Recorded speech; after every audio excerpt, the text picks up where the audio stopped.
হিন্দু বাংলাদেশীক অসমে বিচাৰেনে? গণভোটৰ আহ্বান দিলে তৰুণ গগৈয়ে। হিন্দু বাংলাদেশীৰ নাগৰিকত্বৰ বিৰুদ্ধে ৰাজ্যজুৰি সৃষ্টি হৈছে জনজাগৰণ।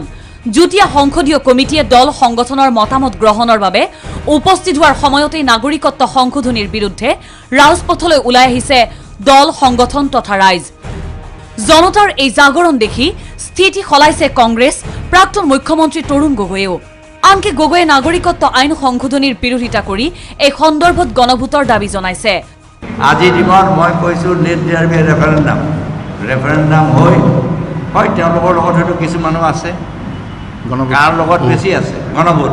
বুধবাৰে ৰাজীৱ ভৱনত এক সংবাদমেলত প্ৰাক্তন মুখ্যমন্ত্ৰীজনে নাগৰিকত্ব আইন সংশোধনী সন্দৰ্ভত নীৰৱতা অৱলম্বন কৰাৰ বাবে সমালোচনা কৰিলে মুখ্যমন্ত্ৰী সৰ্বানন্দ সোণোৱালকো।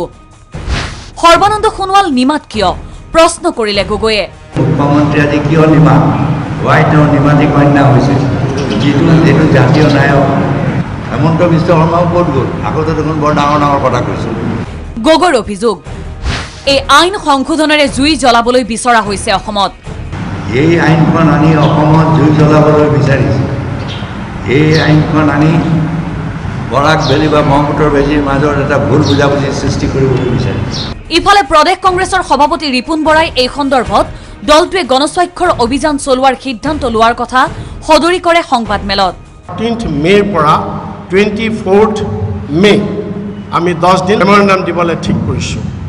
যিখন মেমৰেণ্ডাম আমি APCCয়ে দিছিলোঁ, সেই মেমৰেণ্ডাম আমাৰ কনচাৰ্নিং ব্লক কংগ্ৰেছ কমিটি আৰু ডিষ্ট্ৰিক্ট কংগ্ৰেছ কমিটিবিলাকে লগত জেনেৰেল পাব্লিকৰ আমাৰ এই মেমৰেণ্ডাম ছাবমিট হ'ব।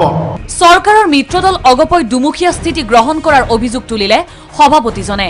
AGPয়ে এহাতেদি কৈ আছে আমি ৰিজাইন দিম, আমি গভৰ্ণমেণ্টত নাথাকোঁ, আমাৰ মন্ত্ৰীয়ে ৰিজাইন দিব, 1 মিনিটত ৰিজাইন দিব। 1 মিনিটটো তেওঁলোকৰ কেতিয়া আহিব? পাৱাৰো খাই থাকিব আৰু ইফালে অসমৰ মানুহক তেওঁলোকে বুৰ্বকো বনাই থাকিব। ৰিপুণ বৰাৰ অসমবাসীলৈ আহ্বান, অগপৰ নাটকত ভুল নাযাব। 1 মিনিটত দিম, 1 মিনিটত দিম, এই ধাপ্পাবাজি মানুহে বুজি পাইছে।